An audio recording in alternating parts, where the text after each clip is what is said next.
महतारी महतारी वंदन योजना का लाभ लेते हैं तो आपके लिए जानना जरूरी है। महतारी वंदन योजना को लेकर काफ़ी दिन से अपडेट आ रहा है, लेकिन क्या करते हैं कोई लोग ध्यान ही नहीं देते महतारी वंदन योजना में आखिर क्या करना है जिनसे आप इस योजना से वंचित नहीं होंगे। देखिए, अभी के टाइम में जितना भी आपको महतारी वंदन योजना का पैसा मिलता है वो आधार बेस के माध्यम से मिलता है, यानी कि आपको डीपीटी के माध्यम से मिलता है। और आपके लिए जानना जरूरी है कि अभी के टाइम में आपका जो पैसा है वो किसके माध्यम से आ रहा है, आपका कौन से बैंक अकाउंट में आपका जो है डीपीटी है। कि दोस्तों काफ़ी दिन से अपडेट आ रहा है, लेकिन काफ़ी लोग क्या करते हैं ध्यान ही दे रहे हैं। कई लोग का अभी तक जो है बैंक पर डीपीटी ही नहीं हुआ है। और आप कैसे पता करेंगे कि आपका जो पैसा है वो कौन से बैंक अकाउंट पर आ रहा है। अगर आप इस योजना का ध्यान नहीं देंगे तो आप इस योजना से वंचित हो जाएंगे, आपको भी पैसा नहीं मिलेगा। डीपीटी का जो पैसा है वो नहीं मिलेगा। और काफ़ी लोगों का लिस्ट भी आया है जिन लोगों का जो है अभी तक डीपीटी ही नहीं हुआ है। तो आपको बैंक पर जाकर, आपका कोई भी बैंक हो, आपको अपने बैंक पर जाकर अपना डीपीटी कराना ज़रूरी है, तभी ही आपको इस योजना का लाभ मिलेगा। अगर आप बैंक पर जाकर अपना डीपीटी नहीं कराते हैं, आपको कोई भी बैंक हो, तो आप इस योजना से वंचित हो जाएंगे। और इसी का प्रॉब्लम का सलूशन बताऊंगा मैं आपको। कोई भी आपका बैंक रहेगा, आपको कैसे पता करना है। अभी के टाइम में अगर आप महतारी वंदन योजना का लाभ लेते हैं तो महतारी वंदन योजना के लिए आपको ज़रूरी है आपको जानना कि आपके कौन से बैंक अकाउंट पर डीपीटी है। अभी चेक करेंगे कि हमारा कौन सा बैंक अकाउंट जो है डीबीटी है, आधार बेस है। तो सबसे पहले आपको कोई भी ब्राउज़र पर आ जाना इस तरीक़ा से, और यहाँ पर सर्च बार पर आपको लिखना है।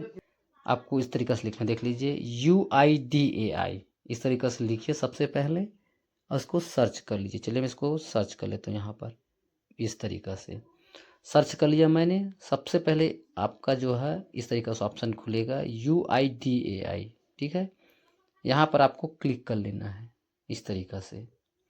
इस तरीके से क्लिक करेंगे दोस्तों तो सबसे पहले आपसे लैंग्वेज इस तरीका से होगा, जो भी आपको लैंग्वेज समझ आ रहा है। यहाँ देखिए काफ़ी लैंग्वेज है, जो भी आपको लैंग्वेज समझ आता है उस लैंग्वेज को यहाँ पर क्लिक सेलेक्ट कर लीजिएगा। चलिए मैं सबसे पहले यहाँ पर लैंग्वेज सेलेक्ट कर लेता हूँ। मुझे इंग्लिश समझ में आ रहा है इसलिए मैं अपना लैंग्वेज सेलेक्ट कर लिया यहाँ पर इंग्लिश पर, ठीक है। इंग्लिश सेलेक्ट किया हूँ, थोड़ा सा इस तरीका से आऊँगा यहाँ पर इस तरीका से। तो यहाँ पर आपको आना है गेट आधार, देख लीजिए यहाँ पर इस तरीका से खुलेगा। आपको दूसरा नंबर पर दिखेगा यहाँ पर गेट आधार, यहाँ पर इस तरीके से क्लिक कर लीजिएगा, ठीक है। गेट आधार पर मैंने क्लिक कर लिया हूँ। थोड़ा सा नीचे आएंगे यहाँ पर, फिर यहाँ पर चेक स्टेटस, यहाँ पर आपको क्लिक कर लेना है। चलिए यहाँ पर हम क्लिक कर लेते हैं चेक स्टेटस पर इस तरीका से।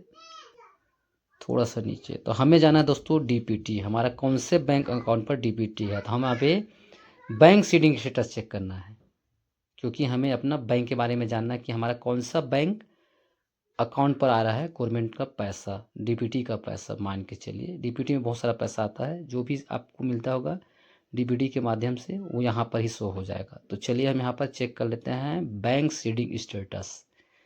यहाँ पर जैसे मैंने क्लिक किया तो सबसे पहले यहाँ पर आपको अपना आधार करना है, ठीक है। यहाँ पर अपना आधार नंबर डालना है।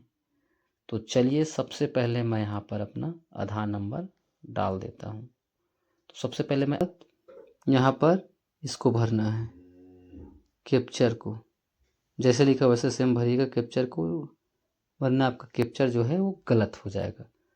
तो चलिए मैं यहाँ पर कैप्चर को भर देता हूँ। तो सबसे पहले यहाँ पर नंबर पूछा जा रहा है, तो हम नंबर भरेंगे कैप्चर इस तरीक़ा से।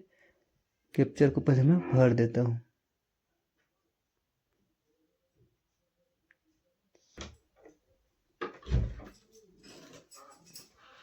मैंने कैप्चर को भर दिया हूँ दोस्तों। कैप्चर भरने के बाद मैं लॉगिन ओटीपी पर क्लिक करूँगा। चलिए सबसे पहले मैं लॉगिन ओटीपी पर क्लिक कर लेता हूँ।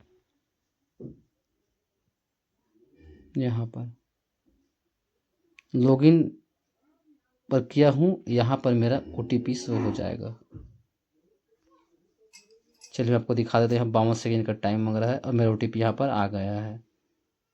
ओटीपी है 29 19 40। चलिए सबसे पहले मैं अपना ओटीपी भर देता हूँ।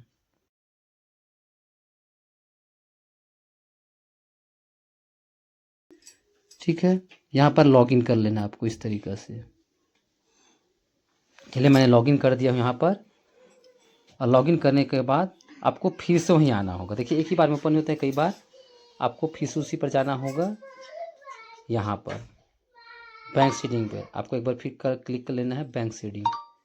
ऐसे इस तरीके से देखिए यहाँ पर मेरा जो है आधार नंबर, सबसे पहले यहाँ पर आपका आधार नंबर आपको मिला लेना है। यहाँ पर आधार नंबर आपका लास्ट 4 अंक दिखाएगा। उसके आपका कौन सा बैंक है, देखिए यहाँ पर मेरा बैंक का नाम भी सो रहा है, state bank of India. Bank seeding status active है, इसमें डेट भी दिखा रहा है। लास्ट अपडेट डेट जो है 1/9/2017 को हुआ था इनका। तो इस तरीके से आप अपना डीपीटी आधार बेस चेक कर सकते हैं। आपका जितना ही पैसा है वो आपका डीपीटी इसी अकाउंट में पैसा आएगा। जानकारी कैसा लगा हमें जरूर बताइएगा।